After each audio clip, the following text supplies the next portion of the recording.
What's up, guys, and welcome back to more Reddit stories about Karens, crazy people, and all that kind of stuff. As usual, we got some more Reddit posts to check out today, so be sure to share your thoughts about these stories down in the comments and let's get right into it. My mother-in-law cut my hair in my sleep because she thought I cheated on my husband. So I'm still processing this, but I need to get it off my chest. Last night I woke up and realized someone had butchered my hair. One side is a jagged pixie cut and the other side hangs awkwardly past my shoulder. At first, I thought I was losing my mind. Maybe I sleepwalked or something, but no. I confronted my husband, Tim, because he's been acting weird lately, but he denied it. Then he drops this bombshell. My mom, she might have done it. Apparently, my mother-in-law, let's call her Diane, is convinced I've been cheating on Tim. Why? Because last week she saw me having lunch with a coworker. For the record, the coworker, Kyle, is gay, and we were literally talking about work. But Diane decided I must be having an affair, and instead of, talking to me or Tim, she broke into our house in the middle of the night with scissors and went full Edward Scissorhands on my hair. This morning, I confronted her.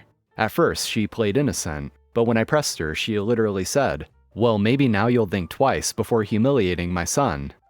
I was fuming. I told her Kyle isn't even into women, but she just rolled her eyes and said something like, "That's what they all say." I didn't even know how to respond to that level of delusion. Tim is horrified and apologetic, but I am struggling here. This woman violated my personal space, destroyed my hair, and acted like she was in the right. I want to go no contact with her, but Tim is stuck between me and his mom, and I feel like this is going to be a huge blow-up in our marriage. Edit. My husband and I will be going to my mother-in-law tomorrow to talk to her about the situation again.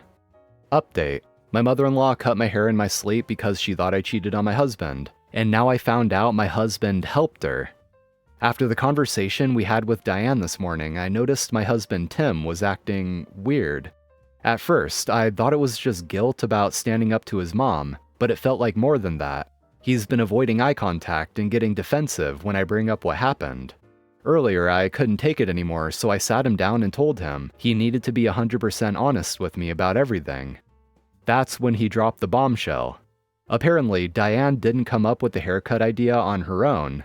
Tim admitted that he knew about it ahead of time, and even helped her. I felt like I'd been punched in the stomach. He said he truly thought I was cheating on him with Kyle, my gay coworker, because Diane had convinced him that there was too much evidence to ignore. When she suggested cutting my hair as some kind of weird punishment, he didn't stop her. In fact, he let her into our house that night while I was sleeping. Tim said he didn't want to confront me directly because he wasn't ready for the truth.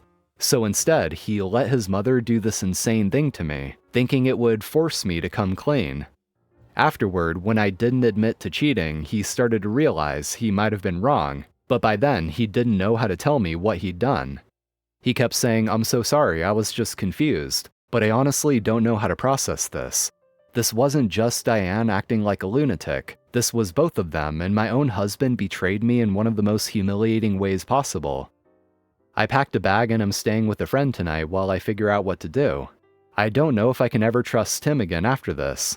It's not just the haircut, it's the fact that he didn't talk to me, believed the worst about me without any proof, and actively participated in something so cruel and violating. As for Diane, she's officially dead to me. I've already told Tim that I don't want her in my life ever again, regardless of what happens between us. Right now I'm torn.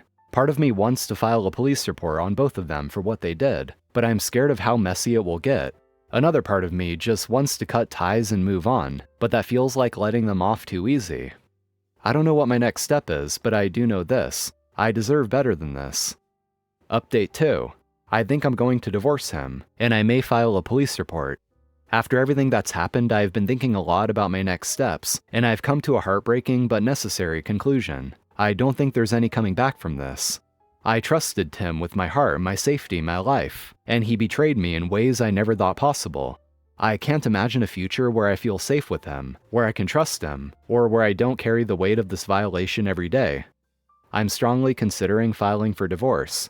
The thought of staying with him feels unbearable, but at the same time, I can't stop worrying about the messiness of it all. I just want to cut ties completely, to walk away and rebuild my life without him or his mother dragging me down any further.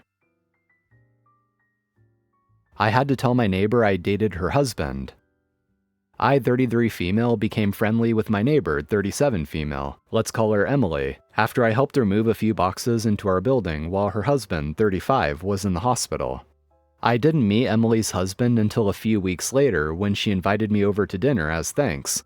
When I arrived first, Emily's husband had run out to pick up some wine, but when he came back, I was shocked to see Matt, a guy I had gone on 3 dates with a year ago before he suddenly ghosted me. He had a terrible poker face and tried to pretend like he didn't recognize me. I don't play those games. I asked how long they had been married, and Emily said, 3 years. She recognized there was tension and asked if we knew each other. He said no. I said yes, and told Emily that I had gone on dates with him a year ago. She became very upset and asked me to leave, which I did. The next day, Emily reached out and said that she didn't appreciate that I lied about when I dated her husband. He told her we had dated 4 years ago before they were married. I didn't even live in this city 4 years ago. And even if we had dated 4 years ago, they had been engaged at that point. Either way, he would have been cheating. I sent her screenshots of our texts from the year before and from Bumble of his profile, which was still active. She never responded, but when I saw her in the lobby yesterday, she wouldn't even look me in the eye. I don't know if they're still together, and Emily hasn't responded to my texts. Update: Emily just stopped by. We had a quick chat, but she let me know that she's kicked Matt out, and she thanked me for telling the truth. She also found out that I was not the only person he dated while they were married. Giving her space now, but wanted to share an update since it happened so quickly after posting. A happy final update.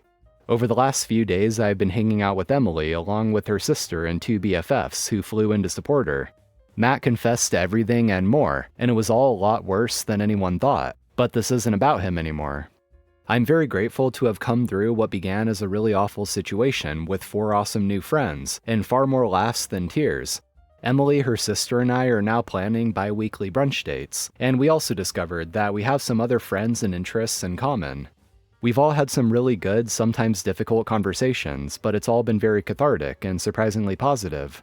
I've found myself in the company of some pretty amazing women, which is why the situation has turned out the way it has.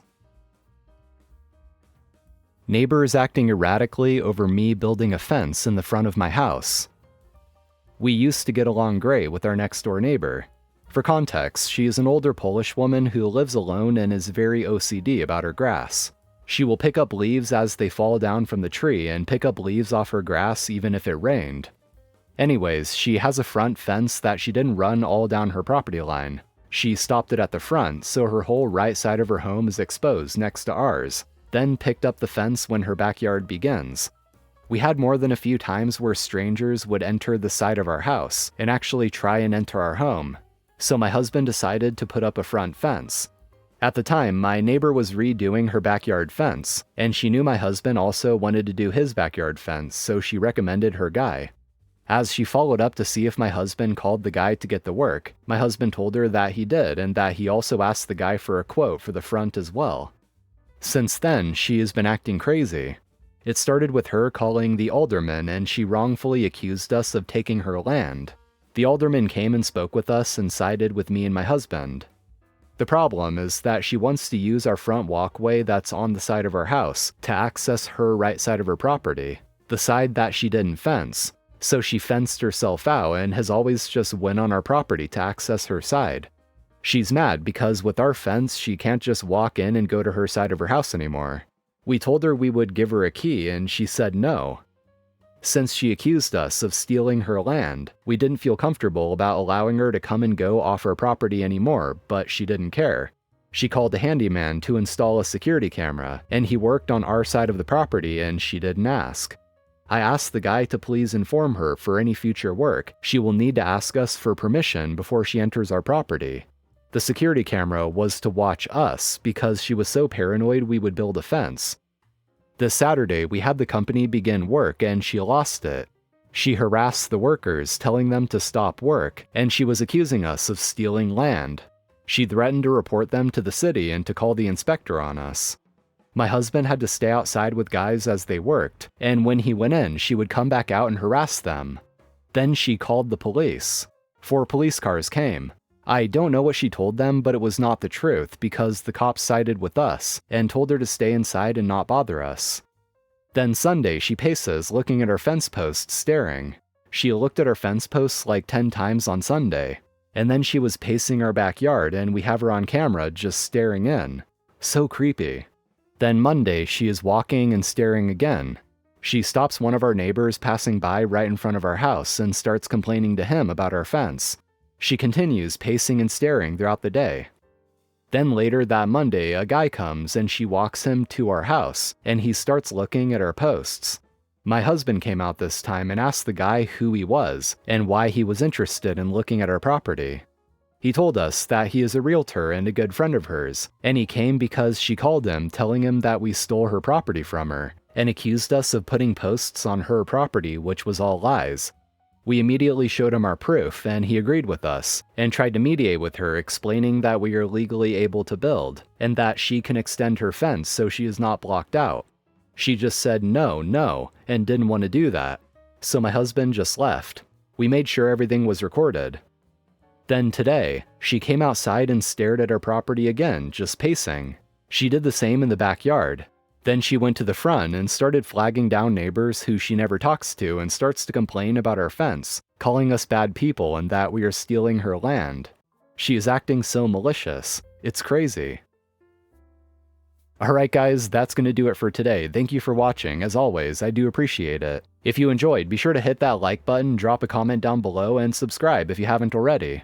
So take care, stay tuned for more, and I'll see you in the next one.